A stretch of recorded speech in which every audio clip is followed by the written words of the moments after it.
First up, the challenge. This week's comes from one of my earliest science-related memories. It was so long ago that I don't actually remember enough about the TV show to even be able to Google it. All I have are these vague memories of low-budget production, and that it predated that young upstart Bill Nye by at least a couple of years. The setup for the show was pretty simple. A scientist stood behind a table, with lots of gadgets and simple science demos on it. The only reason I even remember the scientist at all is because he was a massive troll. At the end of a show about magnetism, he put forth the following challenge. If you have two pieces of metal that look like this. One's an actual bar magnet, the other's an imposter that's just been painted.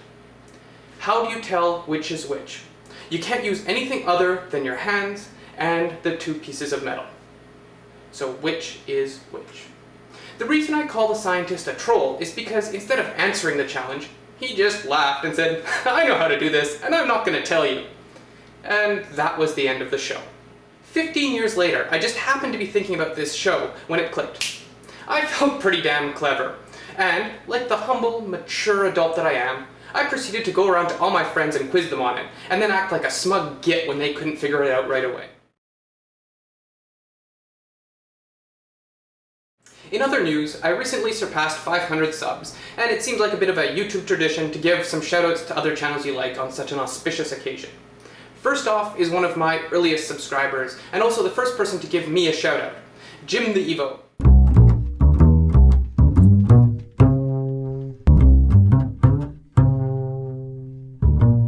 Hi guys, and welcome to History Infection. This time we're talking about smallpox. Smallpox probably gets its name to differentiate itself from the Great Pox, which is our old friend syphilis. Like the last proper episode of A History Infection, smallpox played a big role in another American president's life. He does this awesome series called History of Infection, which shows how various famous diseases have evolved alongside the human race.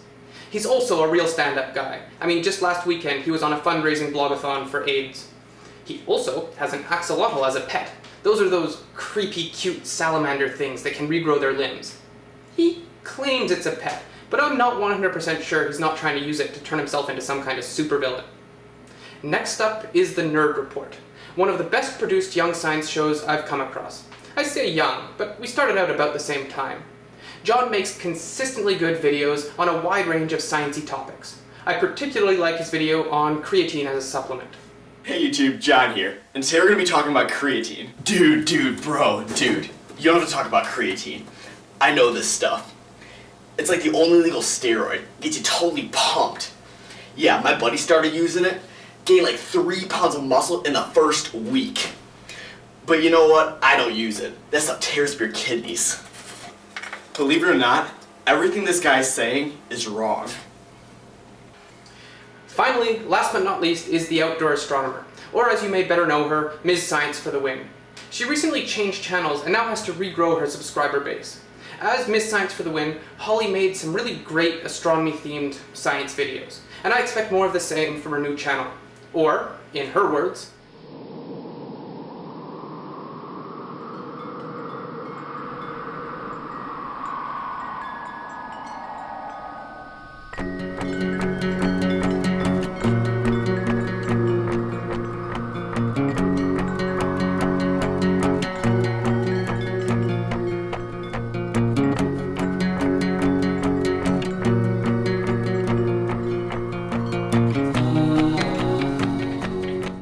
So there's 3 channels I highly recommend. Check them out, and if you like their content, be sure to subscribe and tell all your friends. And remember, when in doubt, use science.